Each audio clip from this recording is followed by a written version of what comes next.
Voltamos para mais um Crise nas Infinitas Séries. Hoje a gente vai falar de uma série baseada no HQ da Vertigo, aquele celeiro pert de histórias boas, Corpus, que tá na Netflix. E para falar de Corpus, eu chamei aqui os meus amigos Drews. Eba, tamo aí. Fred. Opa, salve pessoal. E o Dr. Cláudio. Nós. E é isso, gente. Bora falar de Corpus. Vocês gostaram? Cara, eu achei legal, bicho, eu achei bacana. Eu tava falando aqui, né? Eu tive a sensação de novo, acho que a gente falou isso no último cast que a gente gravou, que eu tava vendo aquela tradicional piada, né? Entraram um muçulmano, uma pessoa com deficiência, um judeu, e eu esqueci o outro personagem, num bar de policiais. Aí eu achei interessante. Eu comecei com essa sensação, mas no final eu gostei muito. Bom, eu adorei a série. Eu tenho algumas críticas assim, mas que eu faço, né, ao longo da gravação, mas eu acho assim, a estética dela me pegou pra caramba, eu achei sensacional aquilo, que me lembra um pouco a estética de quadrinhos, e quando mostra, né, as várias linhas temporais, e o roteiro achei bacana, e algumas atuações assim também eu achei genial. Eu tenho sérias restrições com histórias que lidam com viagem no tempo. Seríssimas. E ainda assim, ainda que algumas dessas restrições se apliquem ao que eu vi na série, eu adorei a série, cara. Adorei mesmo. Fizemos um esforço danado para não assistir tudo num dia só. Eu também fiquei viciadão, cara. Eu fui vendo um na sequência do outro, e tipo, 3 horas da manhã, não, eu tenho que acordar amanhã às 7, eu vou dormir, e eu acabo de ver. Depois foi difícil, foi difícil. Ô, Cláudio, você tá igual minha mãe. Minha mãe, quando pega uma série, ela vira madrugada, você acorda de manhã. Mas o que é isso? Não, é porque a história tava boa. Esqueci de dormir. Ela fazendo café no liquidificador, batendo vitamina no café, no coador. Ai, ai. Cara, mas eu lembrei, né, qual que era o outro dos 4 personagens, né? Era um homossexual, né, um judeu, um muçulmano e uma pessoa com deficiência entraram no bar de policial.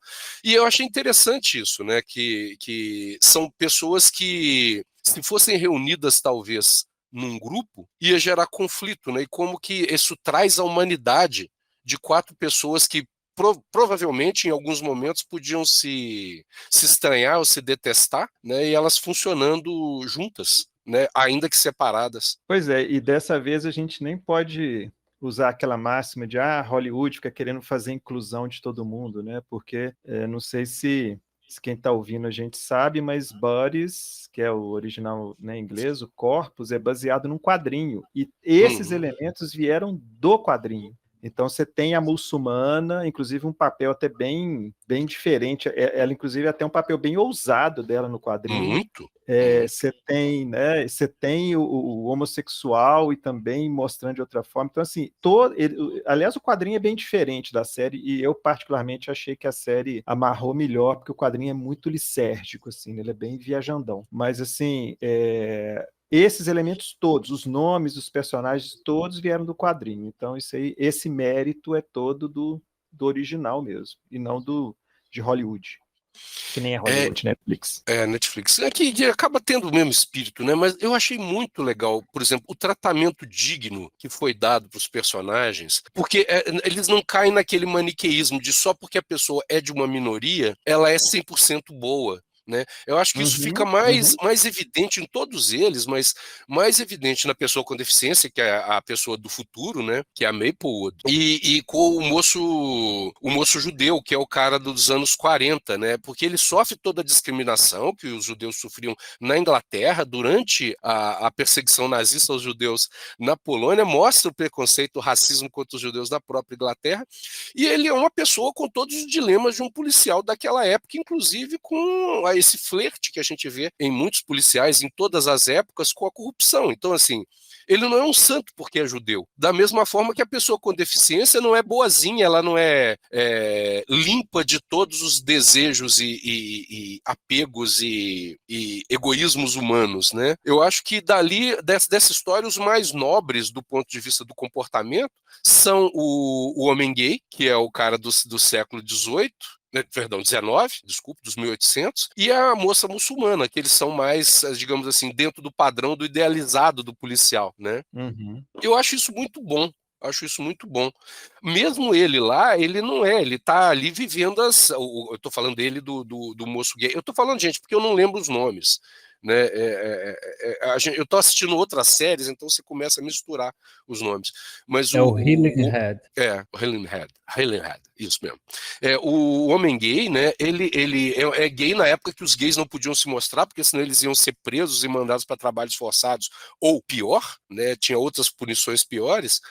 E ele vive todo um dilema ali de viver a sexualidade dele ou manter a família que ele ama, a esposa e a filha. Então, mesmo ele, que é mostrado como uma pessoa extremamente correta, ilibada, ele vive esse dilema egoísta, né, de, olha, eu não vou, eu tenho que escolher entre a minha vida privada e a minha família, né? E aí eu, né, sou obrigado a fazer coisas ou tentar ou me colocar de forma a proteger a minha família, mesmo que isso não seja o que eu pretendo, o que eu desejo, o que eu quisesse, né? Então eu acho o filme, a série, né, muito gostosa nesse aspecto, assim. Eu tava meio enjoado de ver pessoas idealizadas demais.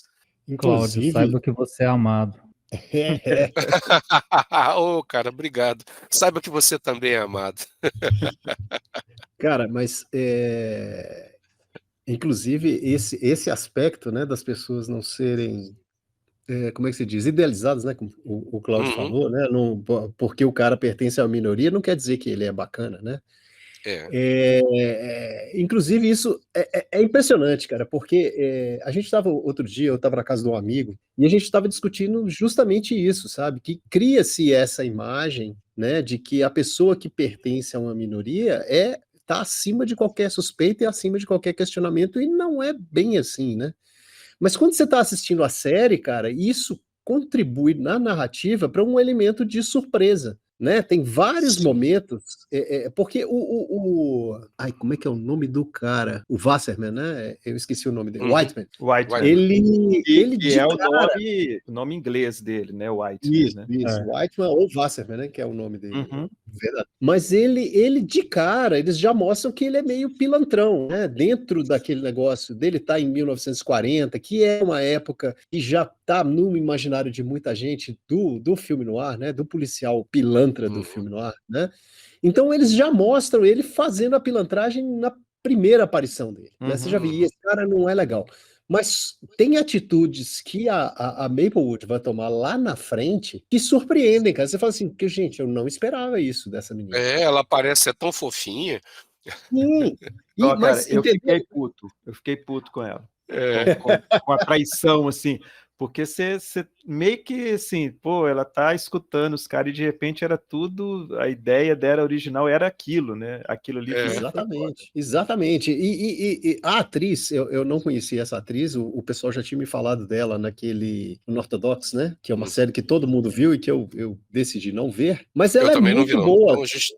Ela é muito boa porque não é nem o conflito dela. Você vê no rosto dela que ela pesou e falou assim, cara, vai morrer 500 mil, bicho, mas olha onde nós chegamos por causa disso. Isso tá Uhum. claro na expressão dela, ela não precisa dizer isso, Uhum. né? 1000 pontos para a série por ter feito isso. E mesmo que a gente discuta, né, mesmo que a gente tenha racionalmente dentro da cabeça da gente esse negócio de que, cara, não é porque é minoria que está acima de qualquer questionamento, e isso na narrativa ali, na ficção que estão mostrando para a gente, causa surpresa. Você fala assim, olha só, cara. Né? Olha só, não, é exatamente o que a gente sempre pensou, mas só que pouca gente leva isso para o cinema ou para a literatura.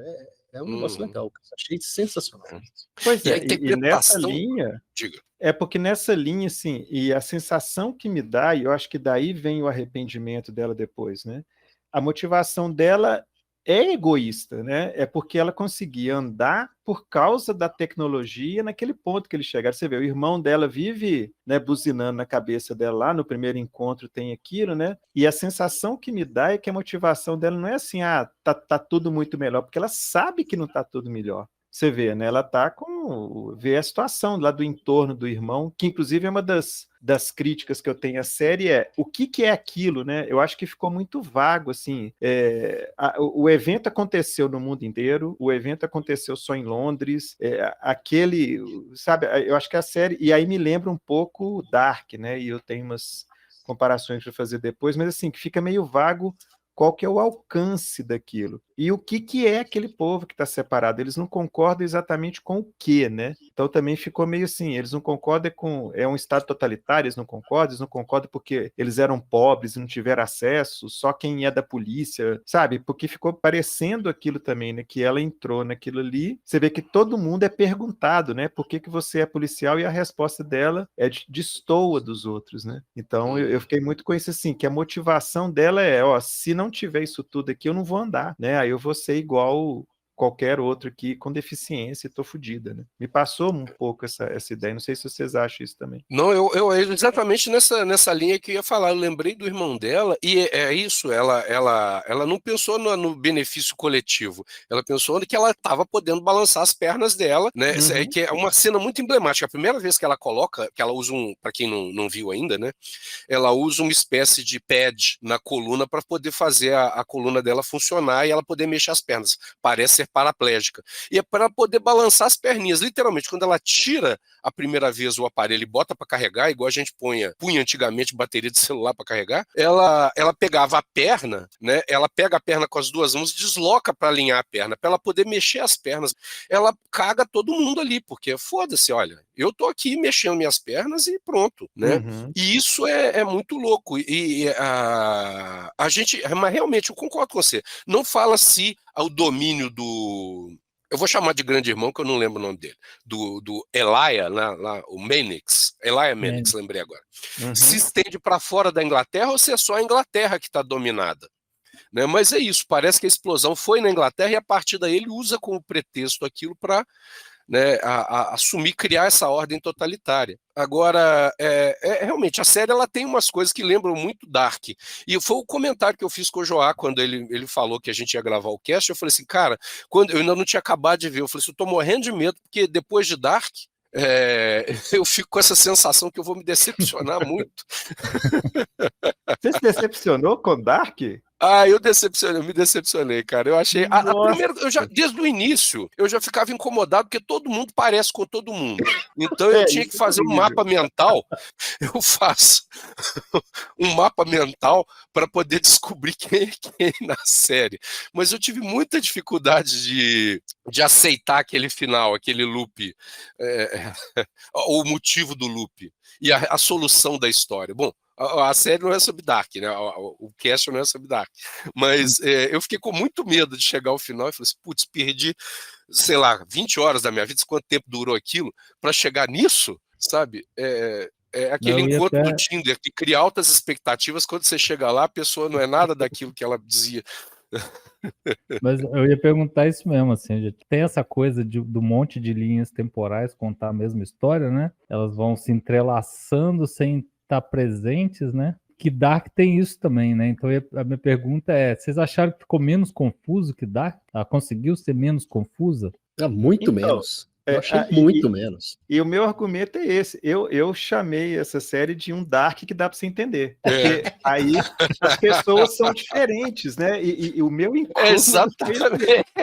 Cara, Dark é o inferno, porque além disso, os nomes são em alemão. E a gente que não está acostumado com o nome alemão, para mim é tudo igual aqueles nomes, é tudo impronunciável. Então, assim, eu tracei a linha, né, do Dark também para tentar entender o que era aquilo. Eu fiquei incomodado. Deixa eu só fazer um detalhe comparativo aqui, cara. O Dark, ele tem uma que eu vou chamar aqui de desonestidade narrativa, que é o seguinte, eles colocam, são uns 20 personagens que não tem absolutamente nenhum papel na trama, não tem nenhuma influência na trama, não carregam a história para lugar nenhum, só para dizer, olha como é complexa essa série. Não tem outra justificativa. São pessoas que entram e saem do mesmo jeito, não contribuem para a trama, não interagem com outras partes da trama. E essa aqui não, cara, essa narrativa é super enxuta. É verdade. Né? E também a maneira como a montagem é feita, né? É uma linearidade não linear. Sim, sim. Entendeu? Ele fica saltando de uma linha para outra sem perder uma linearidade bem simples, é um negócio bem reto. Né? Mas ele vai e vem de um jeito tão bem feito, cara, que não compromete essa história. A história é contada linearmente, mas salta de um ponto para o outro e as coisas vão, como o Joá disse, né? As coisas vão se entrelaçando lá no fim, de uma maneira que é quase perfeito, cara. Então, e aí que quando eu acho, né, que é um Dark que dá para entender, essa questão da linearidade é fundamental, mas a essência do Dark tá ali, cara. Quer dizer, o personagem principal, igual no Dark, não existe, porque ele é resultado do loop. E você fala um negócio interessante, assim, que os personagens acessórios do Dark, e aí eu não vejo como uma coisa desonesta, eu vejo como uma virtude do Dark. Todo mundo que é principal no Dark não existe. Repara nisso para vocês verem, é todo mundo resultado do loop. Quem sobra naquela mesa no final são as pessoas menos importantes, de certa forma, da trama principal. E nesse é a mesma coisa, né? O personagem principal não existe, a pessoa que resolve o problema também, quer dizer, não existe, não, deixa de existir, né, quando você quebra o loop. E a representação, isso eu achei, não sei, né, pode ser de propósito ou não, mas a representação gráfica do tempo, eles fizeram igual no Dark, né, a diferença é que Dark são 3 pontas, né, tem até o nome lá que eu esqueci, e ali são círculos concêntricos, e eles brincam, inclusive, com isso, né, que se vai para o passado, vai para o futuro. Então, uma coisa que eu achei interessante, e aí eu acho que dá para entender bem a coisa, é que realmente ele não se ramifica para tudo quanto é lado, ele não cria linhas acessórias, aconteceu tudo dentro do tempo, né? Na mesma linha do tempo. Então, e aí que eu acho assim, inclusive o que eu achei bonito na série também, e são alguns detalhes que eu presto atenção, do ponto de vista biológico, por exemplo, né? O spine, que a menina, a Maplewood, usa, tá no lugar certo da coluna, se ela quer recuperar o movimento da perna, sabe? Eu achei super bacana isso. Não é só uma posição estética, é uma posição onde que tinha que estar mesmo na coluna para aquilo. Então, eu achei legal pra caramba isso. Eu achei interessante a parte a explicação do tempo, né, também, da partícula que ele chamou de... Inclusive, eu achei que aquilo também, gente, aquilo é uma cutucada no Dark, para que você vai chamar aquela partícula de partícula alemã? Perfeito! Sabe? Aquilo ali, para mim, tipo assim, ó, nós estamos falando de Dark, meu amigo. A partícula alemã, sendo que o negócio é na Inglaterra, tá bom. Não tinha pensado nisso. Então, para mim, você sabe, eu achei muito legal isso, entendeu? Eu achei muito bacana isso. Parece que os produtores falaram assim, olha, vamos resolver aquele imbróglio, vamos fazer um negócio que todo mundo entende. E aí vamos escolher de propósito pessoas diferentes para ninguém se confundir. Eu acho que na Inglaterra eles tiveram o mesmo tempo. Eles olharam e falaram assim, esses daneses são todos os malucos. Esses germanos são todos os malucos. Eles incorporaram o Asterix. Cara, eu queria falar dos personagens em si. Por que eu fui assistir Bodies? E quando eu vi o anúncio, eu falei, eu vou assistir essa série sem saber que era de quadrinhos, sem saber do tema nem nada. Foi por causa do Stephen Graham, né? Que é um cara que desde que eu depois eu vi que eu já tinha visto ele, mas desde que eu reparei na existência dele no Império do Crime, né? No Boardwalk Empire. Nossa, que ele faz você não viu Jogos Trapaça, Dois Cantos Fumegantes, né? Vi, mas eu não tinha reparado nesse cara. Eu já tinha visto até This is England, que ele é adolescente ainda. Mas no Al Capone eu reparei nesse cara e desde então ele virou um dos meus atores favoritos e tá em umas coisas do tipo The Walking, que é minha série favorita dos últimos tempos, que ele mata a pau, cara. O cara faz personagens muito diferentes, muito diversos, né? Não sei se vocês viram Boiling Point, né, cara? Que pra mim é um filme brilhante. É um thriller que acontece dentro de um restaurante baseado nas dificuldades que o pessoal tem de fazer a comida para as pessoas. Não tem nada além disso. É um filme sensacional, cara. Você rói as unhas, o filme é tenso, e é isso, cara. São o cozinheiro, garçons e o chefe do restaurante fazendo comida. Não tem nada, não tem crime organizado, não tem porra nenhuma. E muito do mérito do Boiling Point, por exemplo, pra mim é do Stephen Graham. Então eu vi, né, apareceu no Netflix a propaganda, olha, 19 de outubro, Bodies, e a foto dele, eu falei, eu vou assistir, não quero nem saber. E aí, cara, ele tá, o Stephen Graham, né, o ator, tá cumprindo a expectativa que eu tinha dele. Ele faz um personagem sensacional, cara. O Mannix é um cara sensacional.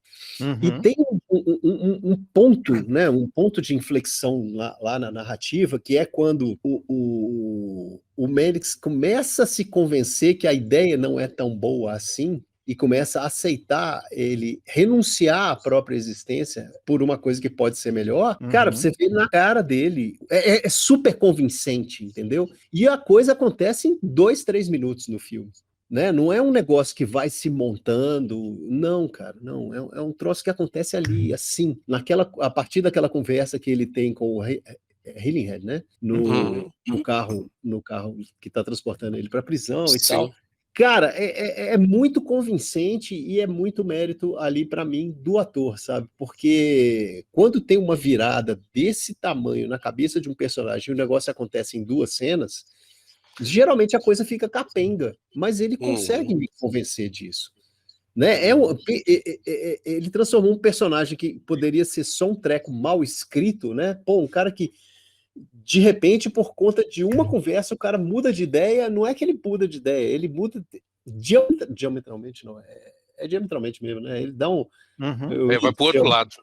Ele dá 180 graus. 180 graus, cara. Ele tá apontando para cá e de repente ele começa a apontar para o outro lado totalmente oposto.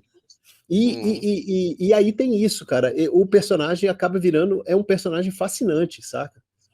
Porque o tempo todo, né, que ele tá tramando para fazer aquela coisa, gente, vai morrer 500 mil de pessoas por conta do negócio. Mas ele acredita que aquele 500 mil de pessoas dando a vida, né, tirando a vida de 500 mil de pessoas, mas para melhorar a vida de 60 milhões de pessoas, ou 70, 100 milhões, sei lá quantos que tem e lá a dele. Hã? E a dele. Óbvio, tem uma questão. É óbvio que tem uma questão egoísta, mas você vê que ele acredita que ele vai melhorar a vida das pessoas, né?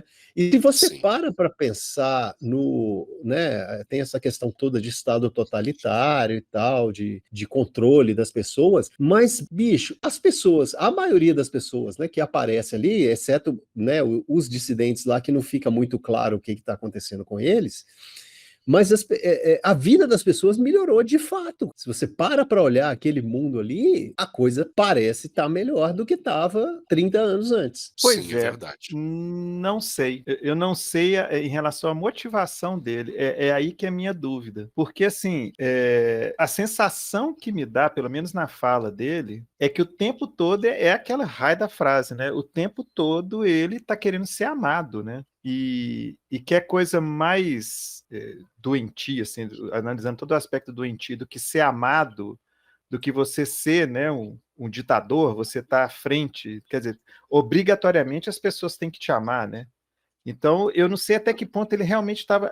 eu acho que é o mesmo caso da menina, sabe? Eu não sei até que ponto ele realmente estava ali achando que a vida das pessoas melhoram, porque até que uma hora ele fala, né, aqui na gravação original, vai acontecer tudo isso, mas pode ter certeza que finalmente você vai ser amado, você vai encontrar o amor. Então fica aquela coisa meio assim, ok, podia até estar pensando, mas ele não me parece muito preocupado com o bem-estar, por exemplo, quando ele entra lá e elimina todo mundo que é contra ele. Né? Pois é, o Fred, mas olha só, cara, ele é óbvio que o cara é um déspota, né? Isso aí não tem sombras de dúvida.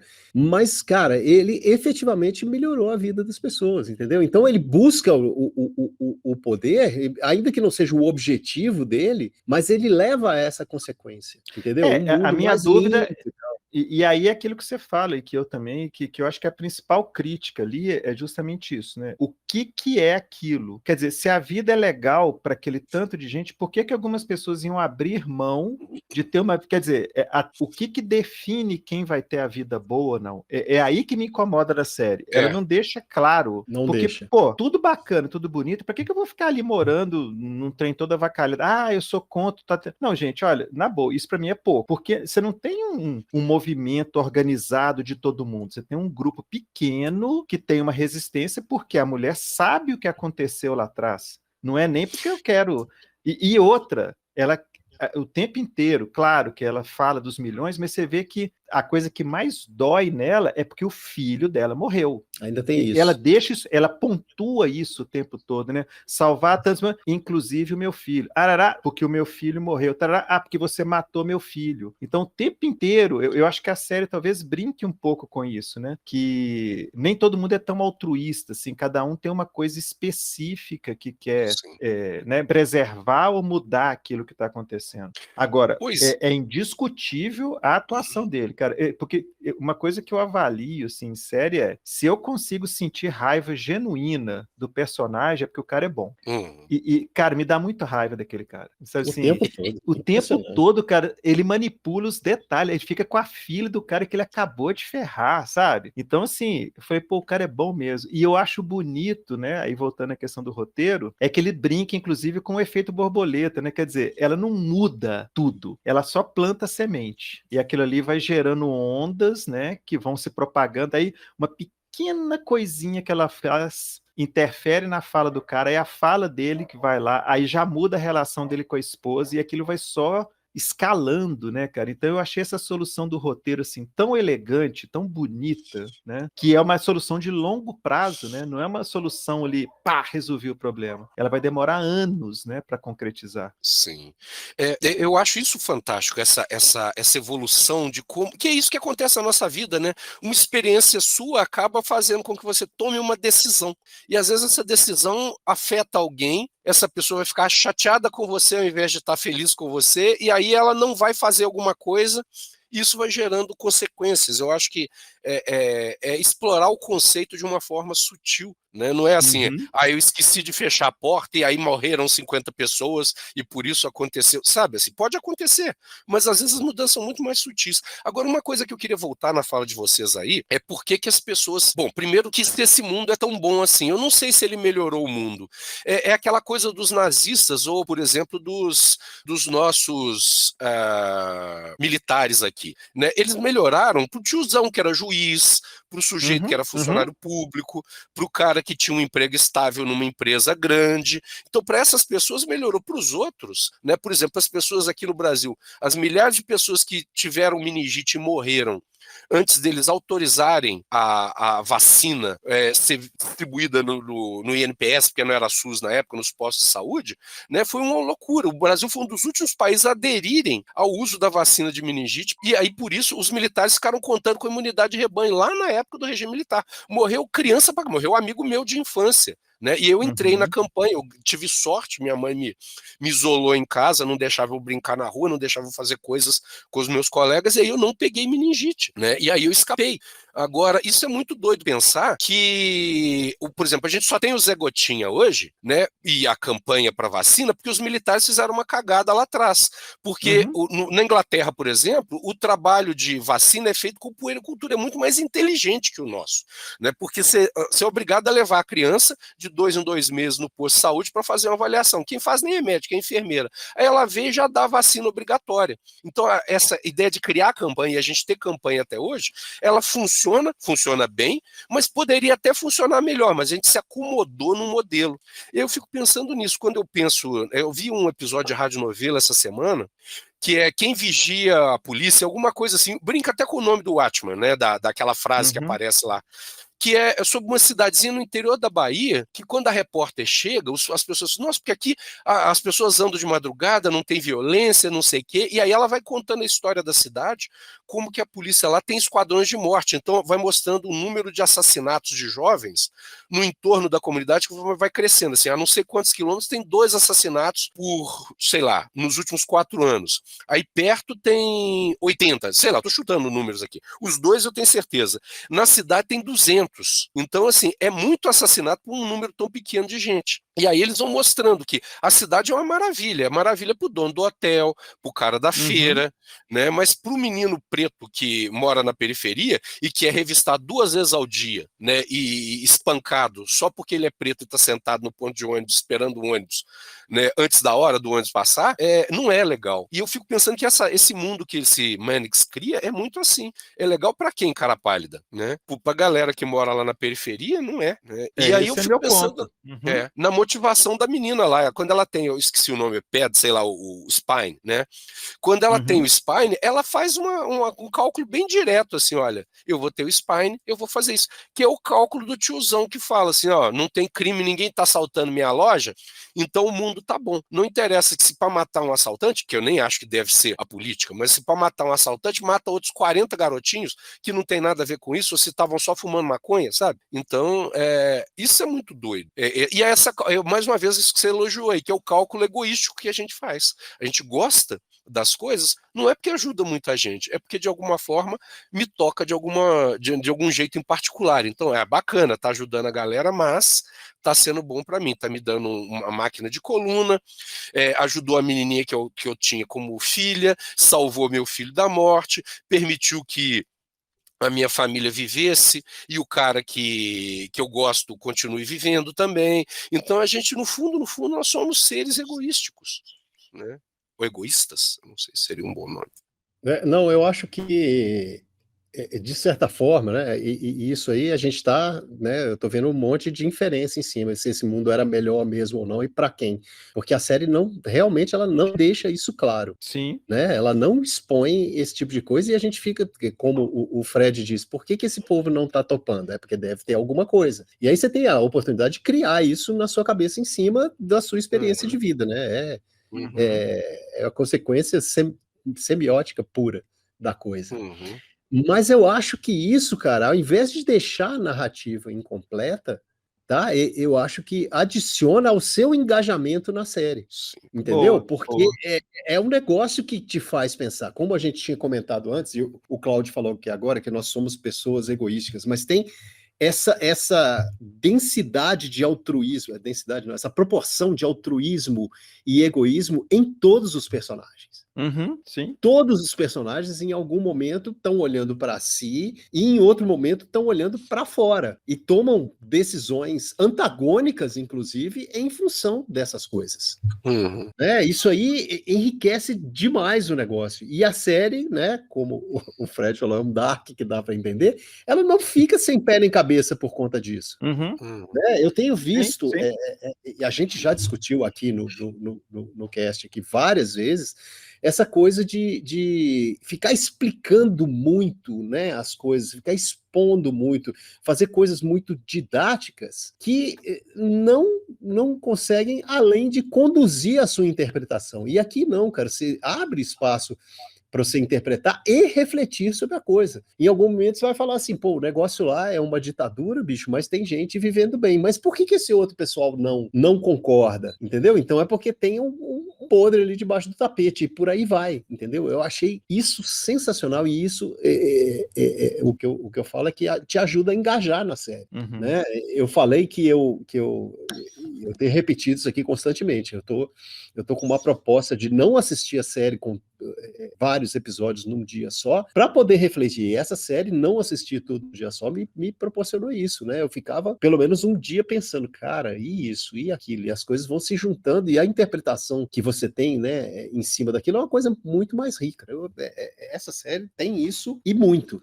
Sim, é verdade, é verdade. E os personagens, eles são muito bons, né, cara? Os atores, inclusive, que interpretam são muito bons.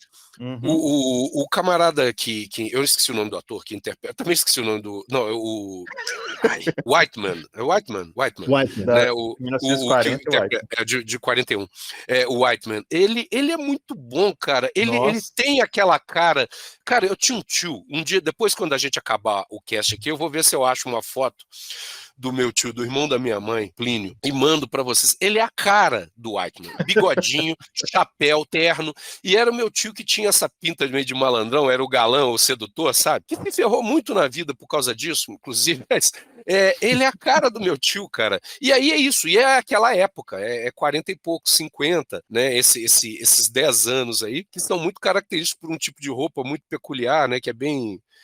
Seria quando você vê um filme dos anos 80, você olha assim, isso aqui é uma indumentária dos anos 80, e o jeito da pessoa se vestir, o bigodinho, cara, aquele cara é muito bom, ele passa toda aquela coisa daquela época, sem ser aquele típico americano de filme noir, sabe, tipo Sam Spade, né, Humphrey Bogart, aquela coisa assim, eu estou aqui porque isso e aquilo, garota, não sei o que, não, ele flui, ele flui. Ele lembra, apesar do personagem dele ele interpretar um judeu, ele me lembra muito o italiano típico, de hoje em dia, inclusive, né? Aquele jeito que é um despojado diferente do típico brasileiro.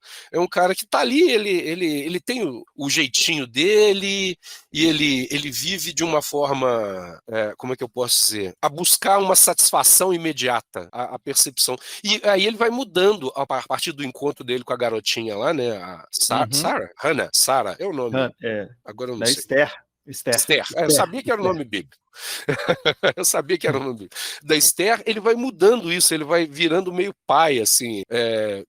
Eu acho muito bacana isso. Né? Eu gostei muito dos personagens, todos eles são muito bons. Pois é, o que eu acho legal isso, né? Os personagens não são aquilo que eles mostram de cara, né? E eu acho isso um mérito, e uma coisa que eu acho interessantíssima ali também, falando das atuações, né? Nossa, cara, o Healing Head, assim, o cara te passa o sofrimento dele o tempo todo, né? Você vê, o cara, ele tem dificuldade de dar um sorriso, assim. Eu acho aquela atuação primorosa, cara, que você olha pro cara e fala assim, tem alguma coisa errada com esse sujeito, entendeu? Ele não precisa de falar nada, e aí eu volto, né, no lance que o Drius coloca, assim, a série, ela te joga as coisas sem explicar muito, e eu acho isso sensacional, e eu concordo com ele, né? Ela te deixa refletir, e a gente ter essa possibilidade de preencher a lacuna de acordo com o que a gente pensa ali, eu também acho primoroso, mas a série vai te dando isso, né, cara? Ela te dá os elementos, te fala, se você sacou, é isso, se você não sacou, beleza, isso não vai interferir no entendimento da série, né? Mas ela tem uma outra camada de informação ali que está nos gestos que os caras fazem, né? Aquele lance, né, do cumprimento maçom, né? Eu achei genial aqui. É o cumprimento secreto, que todo mundo sabe como é que é o cumprimento, mas ele é secreto. Aí você vai e faz o cumprimento, não, e tal, e aí outro fala, pô, então é só você fazer cosquinha na mão do outro, né? E resolve tudo. Então, assim. Não, e ele falou assim, né? Eu treinei várias vezes com várias pessoas e não deu certo. Dessa vez deu. Cara, aquilo é muito bom, sabe? Então, assim, a série brinca, inclusive, com essas coisas, assim, que a gente... Então, isso, para mim, é primoroso. Por isso é que eu acho que é muito diferente do que a gente vê em série. Eu achei que ela foi muito corajosa, inclusive, em alguns posicionamentos, algumas cenas. Eu acho, assim... E o lance de mostrar a dor, né, do Elias lá, que é muito interessante isso, assim, porque serve, inclusive, daquela coisa, você maltrata, quer dizer, é aquela coisa da profecia autorrealizada, né? Como ele gravou que ele ia sofrer muito para encontrar o amor depois, o que o pessoal faz? Sacaneia o menino o tempo todo, para ele sofrer muito, né? Quer dizer, olha que doideira isso. Se não tivesse aquela gravação, que é o que a gente, de certa forma, vê, mas se não tivesse nenhuma gravação, será que ele ia sofrer aquele tanto? Será que eles iam maltratar ele daquele tanto para ele virar o que foi? Então, eu acho que essa coisa do loop da série brinca com isso também. Até que ponto ele realmente sofreu aquilo, ou até que ponto o sofrimento foi incutido, porque falaram que ele tinha que sofrer para virar tudo aquilo. Então, isso é muito bacana na série. Isso é o problema do loop, né? Porque como é que o loop começou lá no futuro? Isso. Né? Porque, assim, eu sofri pra caramba, eu vou mandar uma mensagem pro passado dizendo que eu sofri pra caramba. Então, assim, esse é o grande... que aí cai no problema do Dark de novo. Né? É o loop que começa por algum motivo que não é motivo exatamente para começar um loop, porque se a coisa já tinha se dado, para que ela começar? Né? O problema de loop é esse, é que ele não tem começo. Então, como é que você explica um começo de um loop? Porque não existe, né, um começo, se ele é um loop. Então, isso é doido. Agora, ao mesmo tempo, para que existir um loop se não existe um começo? Né? Exatamente. Mas falando em paradoxos, voltei. O papo tá tão bom que eu só tô de ouvinte hoje, mas falando em paradoxos, tem um momento da série que eles falam do determinismo, né? Sim. Dessa coisa, né? Você pode tentar mudar a vontade que vai voltar a ser o que era e tal, que a natureza vai consertar. E acaba que o determinismo está virando um elemento constante nas nossas conversas, né? Aí minha pergunta para vocês: o determinismo é o novo vilão de Hollywood? Boa pergunta. Pois é, eu acho que a série brinca, inclusive, com esse conceito, né? Porque se é determinístico, então você não conseguiria vencer o loop. Mas não é determinismo, não é determinístico no final, porque eles quebram o loop. Então, acho que até isso a série fala, ó, esse negócio de determinismo, filho, tá por fora. Porque eu acho que ela é uma ode ao livre-arbítrio. Fala, não, se você quiser, você muda a coisa. Né? Porque o loop é o determinismo. Né? O loop é o determinismo. E aí eu lembrei de Devs, né? Claro. Aí me veio e falei, pô, agora é Dark misturado com Devs. E na hora que veio aquela fala, inclusive eu fiquei esperando um final ruim, sabe? Do tipo, eles vão tentar e no final vai dar ruim. E não, mostrou, olha, não é por aí a coisa. Então eu não sei se aquilo é proposital ou não, ou simplesmente quiseram, né? Fazer. Mas, assim, uma crítica ao determinismo mesmo, aquele final. Não, mas você está falando da solução, porque da solução ali fica muito claro, assim, pô, na hora que ela volta, né, pô, vai rolar um Exterminador do Futuro agora. Até porque... E volta todo mundo pelado, né? Igual o Exterminador do Futuro, né? Não, isso foi igualzinho, né? Mas não é a solução deles, vamos usar o termo da física, né? Uma solução elegante, porque eles vão para um detalhe, né, cara? Eles vão só mudar um detalhezinho aqui para ver se a gente consegue. Eles até usam o termo vamos enganar o determinismo, né? Vamos enganar a natureza, assim. Enganar o universo, né, que eles falam.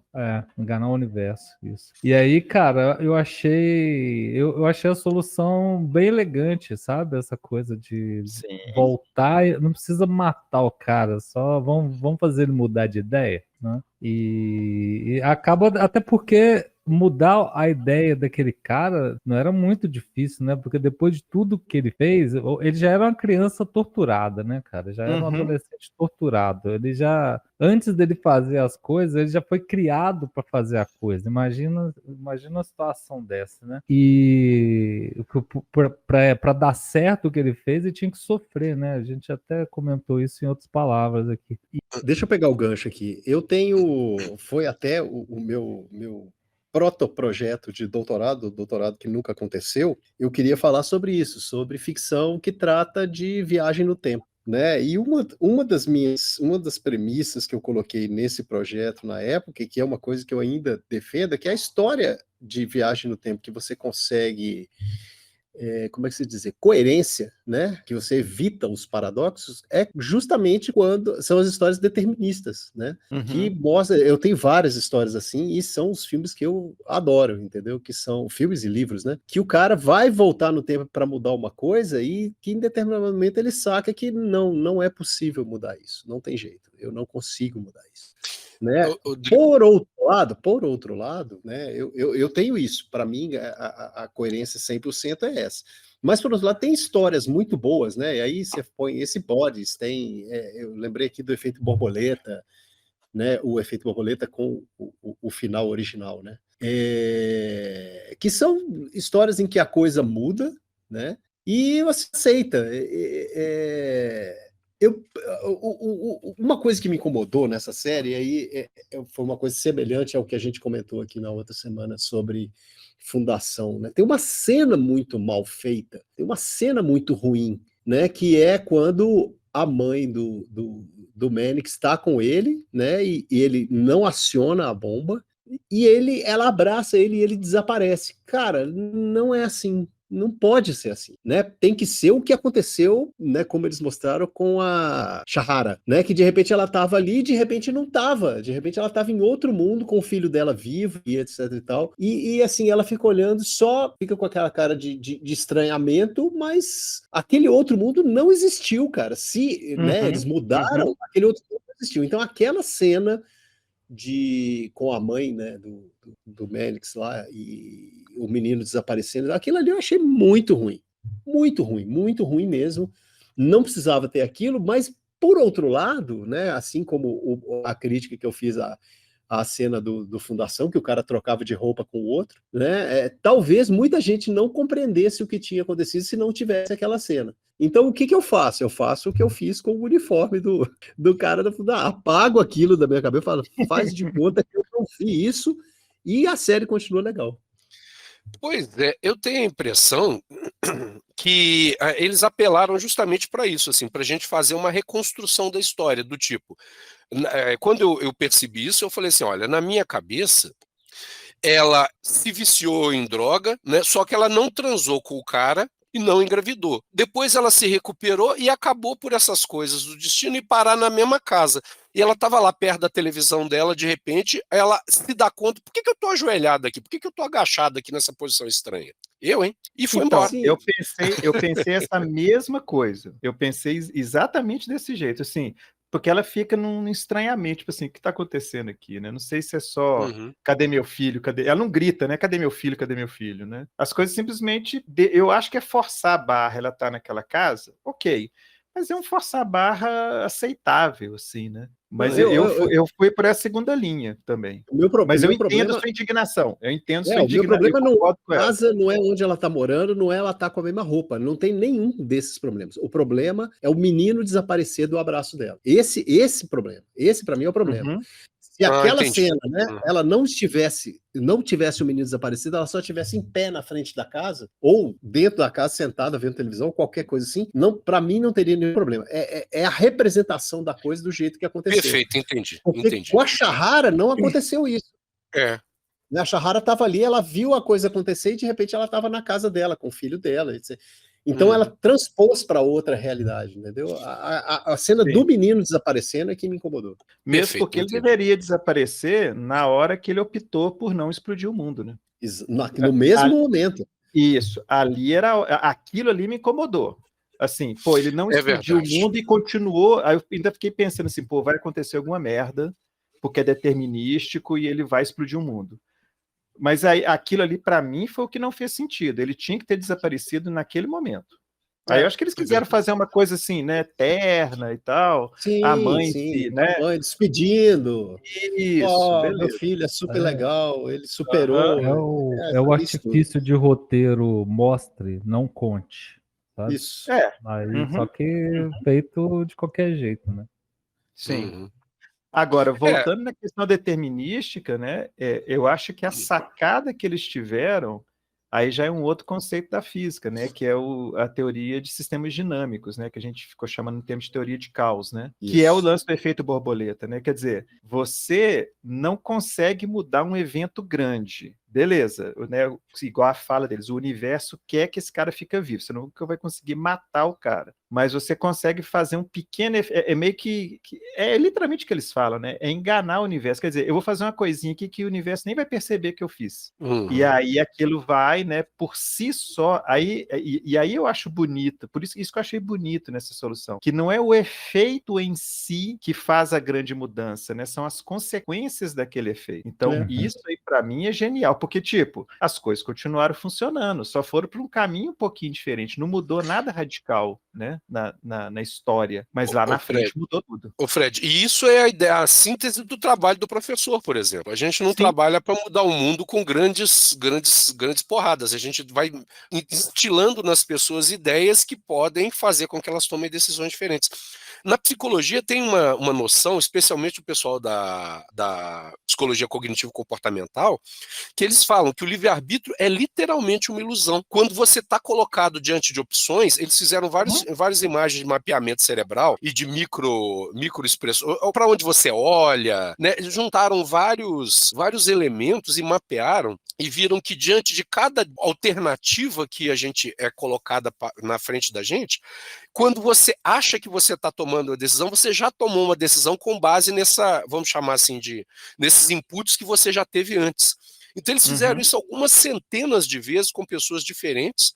E assim, eu tenho que escolher entre café, chocolate quente ou chá de manhã, né? Eu cheguei na casa de alguém, alguém me ofereceu.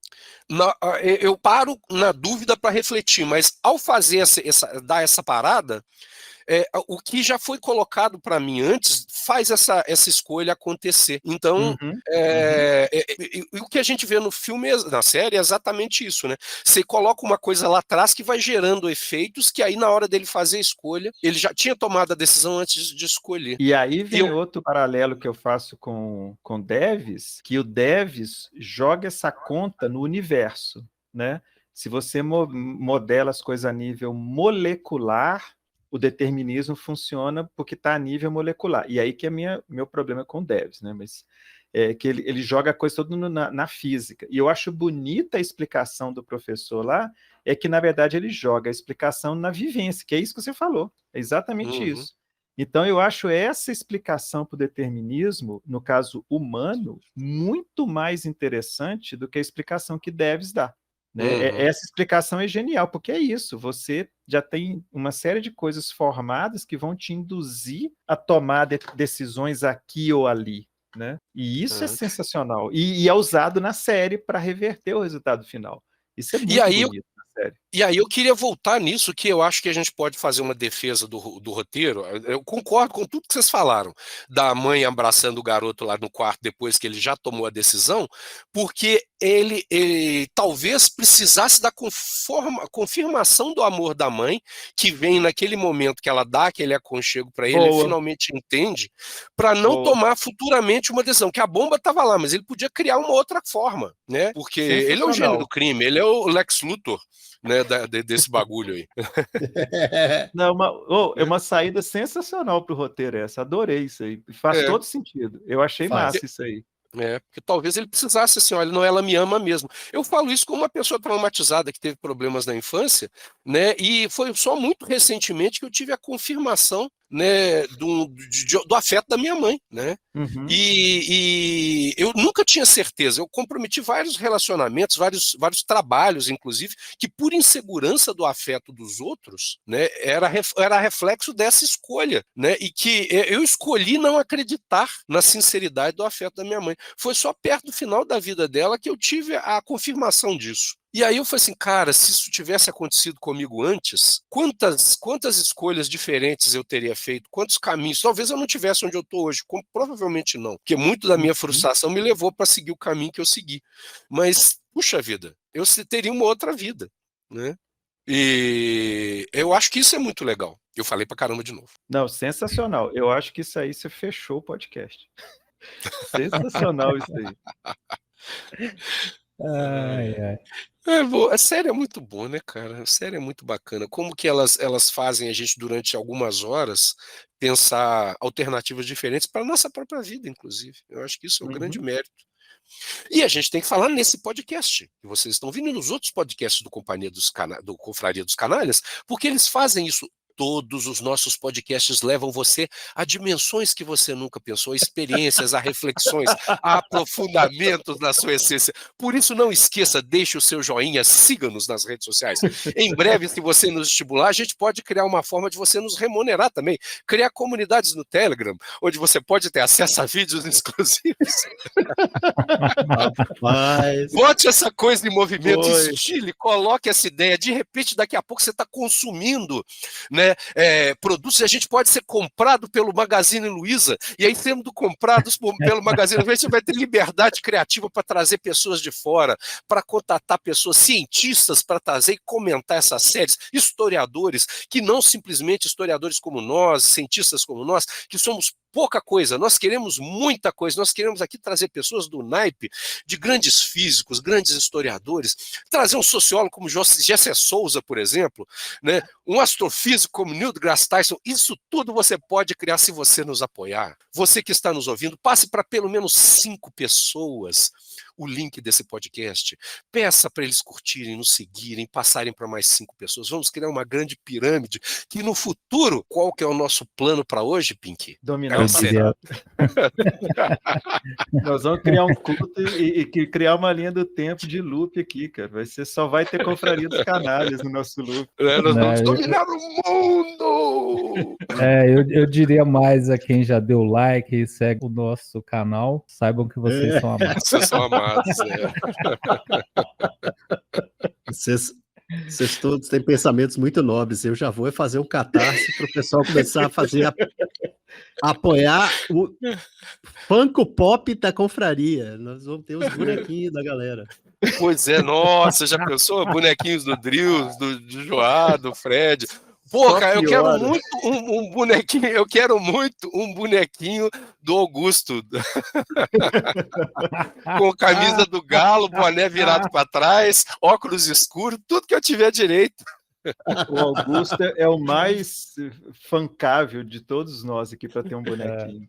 Ele é nossa, cara, já pensou? E a camisa dele escrito assim: olha, eu vou pular direto pro final da série.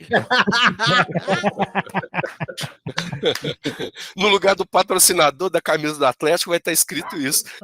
Inclusive o Atlético vai pagar a gente para botar a camisa do Galo. Senão a gente não vai botar a camisa do Galo, vai botar um símbolo genérico, num escudo genérico imitando.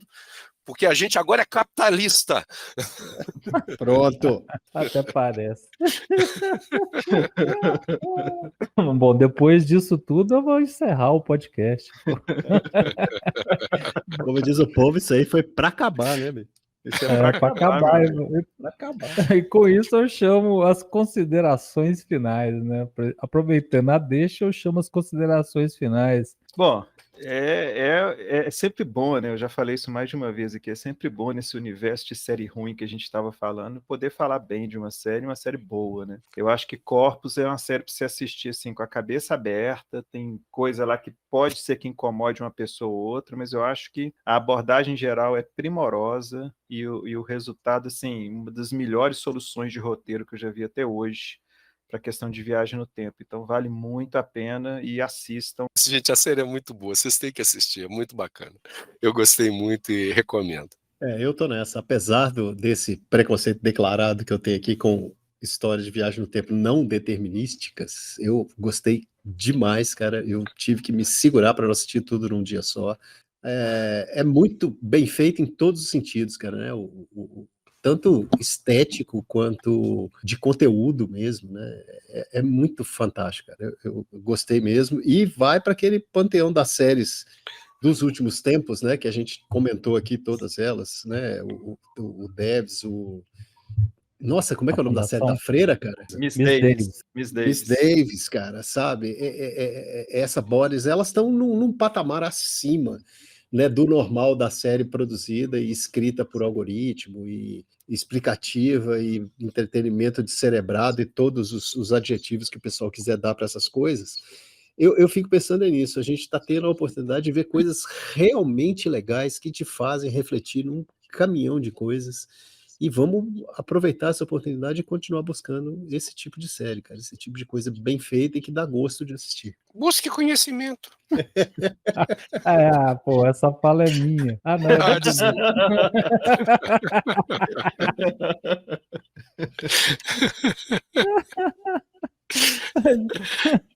Então é isso, gente. A gente volta em breve. A gente volta. Gente. Beijo grande para todo mundo. E Cláudio para o nosso Relações Públicas, hein? Estou fazendo a eleição aqui. Não, eu tô de cara com o discurso do Cláudio. A gente tem que gravar e botar ele no final de todo o podcast. Gravar esse trechinho, fazer uma edição, fazer um cortes.